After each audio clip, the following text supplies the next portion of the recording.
Jangan mengasihani diri sendiri. Mengasihani diri sendiri adalah narkotika non-farmasi yang paling merusak. Itu membuat ketagihan, memberikan kesenangan sesaat, dan memisahkan korban dari kenyataan. Ini adalah pesan dari John Gardner buat kita. Sebuah kisah berikut akan menggambarkan bagaimana kita harus menghindari untuk mengasihani diri sendiri. Selama berminggu-minggu setelah kecelakaan Jack, ibunya tidak bisa berhenti berbicara tentang insiden mengerikan. Setiap hari dia menceritakan kisah tentang bagaimana kedua kaki Jack patah saat ditabrak di sekolah. Dia merasa bersalah karena dia tidak ada di sana untuk melindungi Jack, dan melihat Jack di kursi roda selama beberapa minggu hampir melebihi apa yang dapat Jack tanggung. Meskipun dokter telah memperkirakan pemulihan total, dia berulang kali memperingatkan Jack bahwa kaki Jack mungkin tidak akan pernah sembuh total.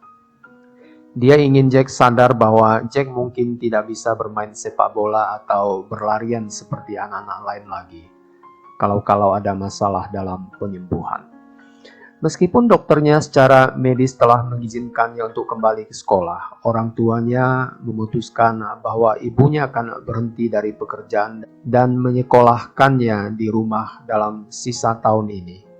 Mereka merasa bahwa melihat dan mendengar di sekolah setiap hari dapat memicu terlalu banyak kenangan buruk. Mereka juga ingin menghindarkannya dari keharusan nonton dari kursi rodanya saat teman-temannya bermain saat istirahat. Mereka berharap tinggal di rumah akan membantu Jack sembuh lebih cepat, baik secara emosional maupun fisik. Jack biasanya menyelesaikan pekerjaan homeschoolingnya di pagi hari dan dia menghabiskan siang dan malamnya menonton TV dan bermain video game. Dalam beberapa minggu, orang tuanya memperhatikan bahwa suasana hatinya tampak berubah. Anak yang biasanya ceria dan bahagia sekarang Jack menjadi mudah tersinggung dan sedih. Orang tuanya semakin khawatir bahwa kecelakaan itu mungkin telah membuatnya trauma lebih dari yang mereka bayangkan. Mereka menjalani terapi dengan harapan bisa membantu Jack mengatasi luka emosionalnya. Orang tua Jack membawanya ke terapis terkenal dengan keahlian dalam trauma masa kecil. Terapis telah menerima rujukan dari dokter anak Jack sebelumnya, jadi dia tahu sedikit tentang pengalaman Jack sebelum bertemu dengannya. Ketika ibu Jack mendorongnya ke kantor terapis, Jack diam menatap lantai. Ibunya mulai dengan berkata, "Kami mengalami masa yang sulit sejak kecelakaan yang mengerikan ini. Hal ini benar-benar menghancurkan hidup kami dan menyebabkan banyak masalah emosional bagi Jack. Dia bukan anak kecil yang sama seperti sebelumnya."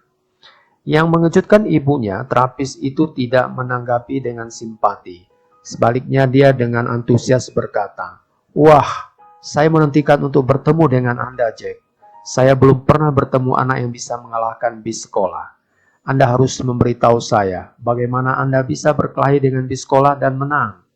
Untuk pertama kalinya sejak kecelakaan itu, Jack tersenyum. Selama beberapa minggu berikutnya, Jack bekerja dengan terapisnya untuk membuat bukunya sendiri.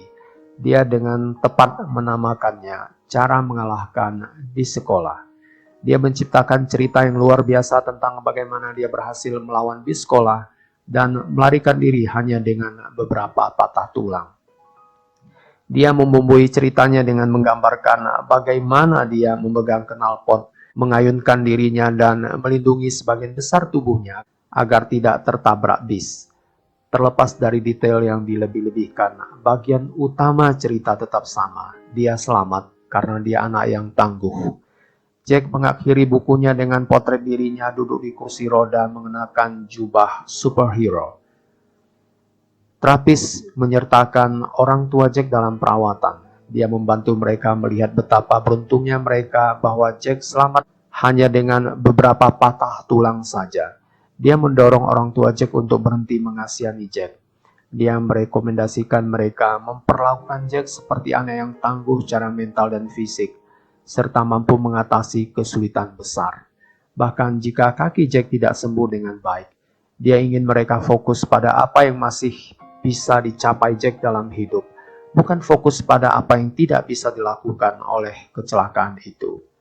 Terapis dan orang tua Jack bekerja sama dengan pimpinan dan staf sekolah untuk mempersiapkan kembalinya Jack ke sekolah.